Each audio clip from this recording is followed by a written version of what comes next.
Welcome everybody back to boostinmotion, guys, and today I want to talk about why do I have on these white gloves. But no, otherwise than that, I'm going to talk about this cheap BBK that I'm trying to have installed on my Q50. But before I get into the video, guys, if I have 800 views, that means I should have 800 likes. So guys, always remember to hit that like button. Appreciate it. Love you guys. Let's get into it.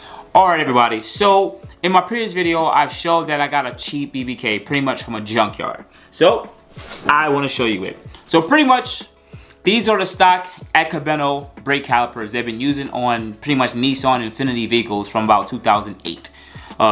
And these are interchangeable pretty much through a wide spectrum of Infiniti vehicles. And some people who have G35s and 350Zs and other older Nissans are now switching to these with specific adapters. But if you have a Q50 Q60, Q50 Q60, G37, FX50, EX, a few different a few different makes and models, you guys can get this pretty much upgrade to this BBK with no problem. So they're pretty common. Now I got this from a junkyard for probably like $250. Really cheap, really affordable.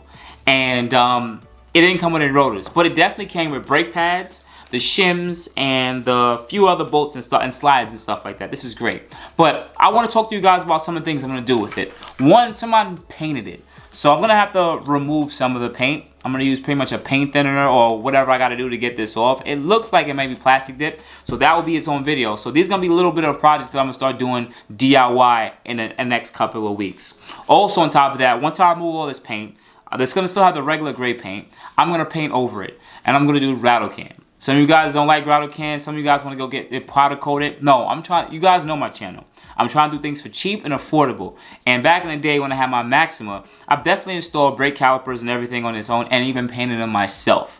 Shout out to my boy Robbie and all the BJ's Tire Center guys. They know what I'm talking about. So these rotors, these calipers, I'm going to end up painting on my own. Also on top of that, some of you guys have made it to the part right now saying, well, why should you upgrade your calipers? Now, let me briefly explain. If you check some of my older videos, hopefully I put a link up here and maybe a link below. I've been rocking with Hawk 5.0 brake pads for about a year and a half now. Now, I've tried different spectrum of brake pads from EBCs to Hawks to I didn't have StopTex or Carb or R1 concept pads, but I've tried like Wagner and AKEBONO brake pads, and I think I've tried enough amount, but I haven't tried much more than I really should have. But anyways, I'm all jumping all over the place. So I've tried different high performance brake pads, and I realized that Hawk 5.0 pads are right around that good consistent resistance to heat, and also they're not, I would say that they're pretty quiet as long as your rotors aren't warped or have edging on the edge of the rotors where it'll start to squeak. So I stick with those pads, but they're just a bit dusty. But anyways, I've had those pads on my non-sport calipers, and they did great, amazing job. But what I've been realizing is the more speed I'm making, they hold up. But the problem that I'm losing here is brake pressure. Now the stock, the stock 2-piston front calipers are good, but when you're doing, you know, 140, 150 in Mexico, and you want to slow down, it's not the heat retention, the heat dissipation or heat retention that's killing me. It's the brake pressure. You need it to clamp down on those, and this is what these calipers allow you to do. Have more clamping force rather than a floating caliper. It can clamp from both sides and slow you down. Also, with the bigger rotor, this helps with heat retention and heat dissipation, because it takes a lot more. The more metal, it takes more heat. More heat will dissipate into the rotor.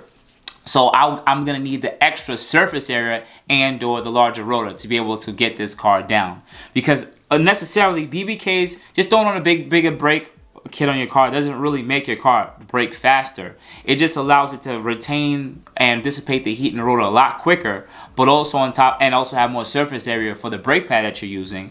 But also on top of that, it could switch up the bias on the car, where too much brake bias may be added to the front now, and your rears may still stay on the change. At which I'm also going to change out to the rear calipers too. So I don't want you guys thinking that I'm just going to do one here. I'm going to do both. So this will be a full project, and these videos are going to probably be pretty good.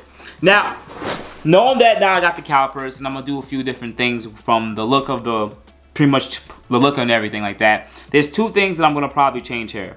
I'm probably gonna be a little cheap and not change the brake pads. The reason being is Hawk 5.0 pads are a little expensive, so I might end up spending almost $200 on them. So I'm probably gonna stick with these pads for now until they go out, or until I feel like they're unsafe.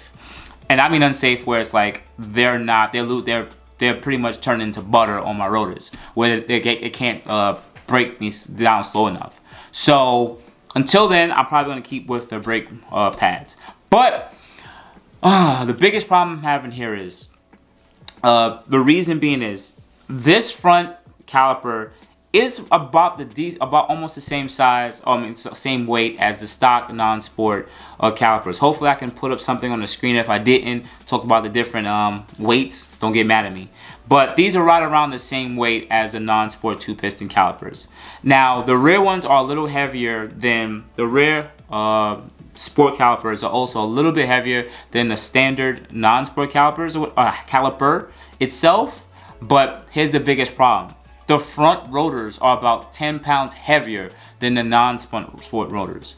And I'm big on weight reduction, and I don't want to say big, but I don't want to add 10 more pounds of unsprung weight to this car. It definitely affects the amount of power you put down in the car. You guys may not think it does, but it definitely changes up the whole driving feel, and I don't like that. But also on top of it, there are other solutions out there, such as 2-piece rotors. Now, you guys know I'm cheap. I'm not gonna go purchase $500 to $600 for 2 rotors to put to the front of my car. I'm probably gonna have to cry twice or 3 times. I'm just gonna stick with regular steel rotors. So guys, I'm gonna get regular steel rotors and just suck it up and cry. It is what it is. I would love to get fancy 2-piece rotors. You guys know I've talked about it. When you choose to go with the 2-piece rotors over the stock sport rotors, you save about 10 pounds. So you're pretty much the same weight as the stock, or a little bit lighter than the stock non-sport rotors with the 2-piece rotors for the sport. If I confuse you guys or whatever the case might be. So yes, I'm gonna go with regular rotors, and that's it. I'm gonna make this a budget build. So hopefully I can get those rotors for under $200. Stay with the pads, and yeah, that was probably gonna make my kit under $500. I'm gonna install everything myself because I know how to do this, and hopefully in the next few weeks or 1 or 2 months, whatever it is, we can get this done and installed. But I'm not gonna put these on quite yet because I got a few races I gotta go to, and I don't need to add any more weight, if you know what I mean. But otherwise than that, guys, if you enjoyed this video, please hit the like button, hit the bell notification, hit the subscribe, press all on the notification, press all. If I have 800 views, let me get 800 likes. Appreciate you guys. Love you. Contact me at boostinmotion on G and Facebook, and boostinmotion@gmail.com. You guys have a good morning, good afternoon, good night. Thank you guys. You have a good day.